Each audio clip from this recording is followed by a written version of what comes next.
গাজা ইস্যুতে নরেন্দ্র মোদী সরকারের দীর্ঘমেয়াদী নীরবতাকে লজ্জাজনক ও নৈতিক কাপুরুষতা বলে তীব্র সমালোচনা করেছেন ভারতের প্রধান বিরোধী দল কংগ্রেসের নেত্রী সোনিয়া গান্ধী।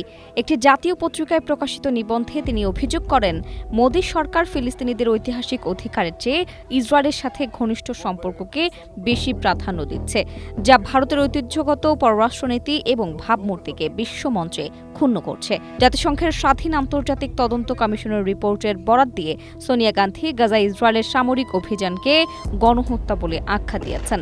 তিনি জানান, এই সংঘাতে 20,000-এরও বেশি শিশু প্রাণ হারিয়েছে।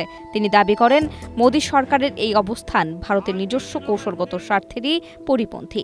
এর ফলে ভারত মধ্যপ্রাচ্যে তার দীর্ঘদিনের ঐতিহাসিক মিত্র ফিলিস্তিন ও ইরানের কাছ থেকে বিচ্ছিন্ন হয়ে পড়ছে। কংগ্রেস নেতা রাহুল গান্ধী ও মল্লিকার্জুন খার্গে এই নিবন্ধটি শেয়ার করে মোদী সরকারকে ভারতের ঐতিহ্যগত স্বাধীন পররাষ্ট্রনীতিতে ফিরে আসার এবং মানবিক মূল্যবোধের পক্ষে দৃঢ় অবস্থান নেওয়ার আহ্বান জানান। তবে ক্ষমতাসীন দল বিজেপি সোনিয়া গান্ধীর এই সমালোচনাকে তীব্রভাবে প্রত্যাখ্যান করেছে এবং একে নোংরা ভোট ব্যাংকের রাজনীতি বলে অভিহিত করেছে।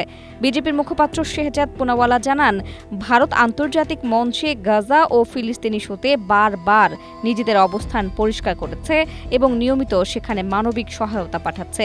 তিনি মনে করিয়ে দেন, ভারত এর আগে জাতিসংঘে যুদ্ধবিরতির পক্ষে ভোট দিয়ে নিজের মানবিক অবস্থান প্রমাণ করেছে এবং প্রধানমন্ত্রী মোদী ফিলিস্তিনের সর্বোচ্চ বেসামরিক সম্মাননাও পেয়েছেন। বিজেপি পাল্টা অভিযোগ তুলে বলে, কংগ্রেস সব সময় পররাষ্ট্রনীতির উপর তাদের মুসলিম ভোট ব্যাংকে স্থান দেয়। তারা গাজা বা রাফা নিয়ে কথা বললেও পার্শ্ববর্তী দেশগুলোতে হিন্দুদের ওপর হওয়া নির্যাতন নিয়ে সম্পূর্ণ নীরব থাকে।